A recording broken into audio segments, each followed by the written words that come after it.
Hello and welcome back to another Wrestling and to another edition of AEW Collision Out of 10. And it's a big episode of AEW Collision this week because, of course, it's the first collision since World's End that took place last year now. And yeah, we've got big matches on it, including FTR taking on House of Black in our main event. We kick things off with Sting and Darby versus the Workhorsemen.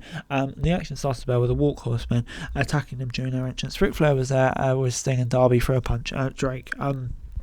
During the mayhem, the bell rang once everyone made it to the ring. Henry and Drake used the upper hand over the former TNT champion and kept him isolated in quick tags and double team moves. This was a fast-paced match, only went about 7 minutes, but packed a lot into that time. Sting and Darby picked up the win for a predictable but entertaining performance. Yeah, I'm going to give it 6 out of 10. There wasn't much in predictability to this. The match was alright. It's just nice to see Sting in action before he retires. But yeah, that's kind of all it was. I'm going to give it a 6 out of 10.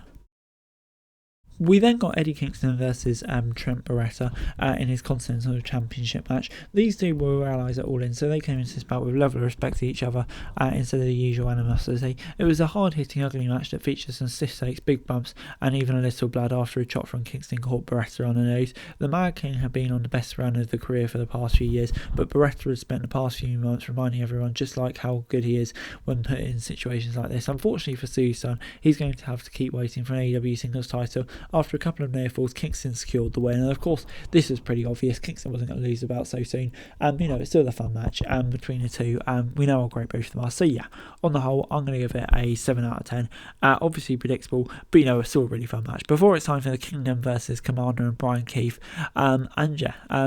they were kind of in a proving ground match. If Keith and Commander won, they would earn a title shot in the future. The match was designed to give the newly crowned tag champions a victory to make them look strong, but it wasn't total straws. Keith and Commander are talented competitors, and the crowd got a chance to, so they were able to put up a good fight. The crowd came more invested during the second half once the highly skilled luchador started doing luchador stuff all over the place. Keith and Commander were almost taking them all the way to the 10-minute time limit, but Taven and Bennett got the win with less than a minute left. So yeah, I'll give it a 6 out of 10. Did its job.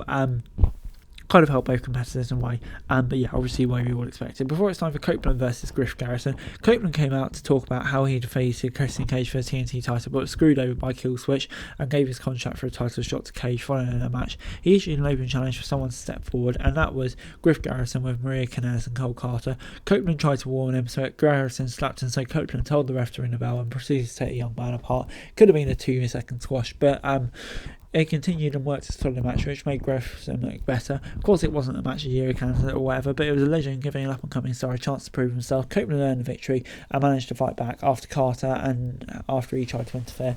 But yeah, gets 6 out of 10 for me. It's nothing remarkable, but did its job. I think Garrison gained something from it and continued the story in a way. Before it's time for Sky Blue versus Kira Hogan. Blue's been all over AEW programming in recent months and continued this week when she and Hogan stepped into the ring. These women have a lot of common. They are similar in size, height and strength, and there's a similar style of offense. And they both spent time playing second fiddle to someone else. The difference is that Hogan comes from under Jay Cog or someone, while Blue is still firmly under Hearts. Even with so much in common, Hogan and Blue seem to have differently find their groove. The pace fell off, almost like they couldn't quite get out of second gear. Blue won by submission with a Dragon Sleeper. And yeah, just that whole stuff about the pace, etc., etc. For me, didn't quite work this match, and yeah, I just kind of don't really know where we're going with each competitor, so unfortunately I'm going to give this a 5 out of 10.